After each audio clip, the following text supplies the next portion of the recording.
Мындай сөздөр негизи мындай бир эле учурда айтылып калчу нерсе эмес да. Бул өмүрлүк жубайың болгондон кийин бул нерсени күнүгө айтып туруш керек.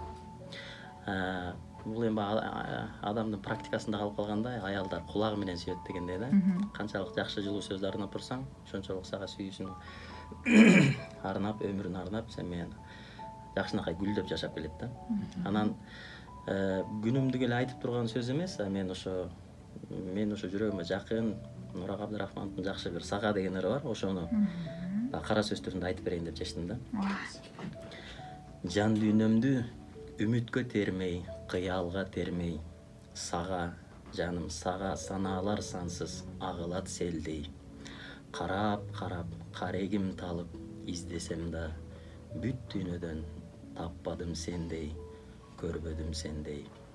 Өзүң үчүн нур чачкым келет асманда күндөй.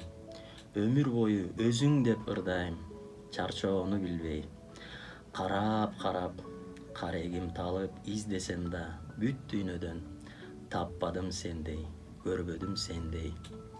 Айдын көлдүн айланып учкан айдарым желдей. Сендей жанга көз арткан көптүр эч тынчтык бербей.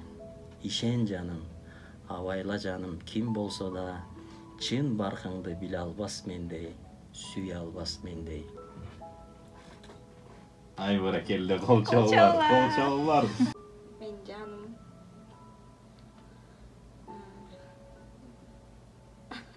Өлү тоң. Кантип? Сен билесиң, биз экөөбүз көп жашап атабыз. Көп нерсе өттүк, көп нерсе болдук бизде. Биз экөөбүз күчтүүбүз, сен өлү күчтүүсүң. Сен билесиң, мен сени аябай жакшы көрөм, сүйөм.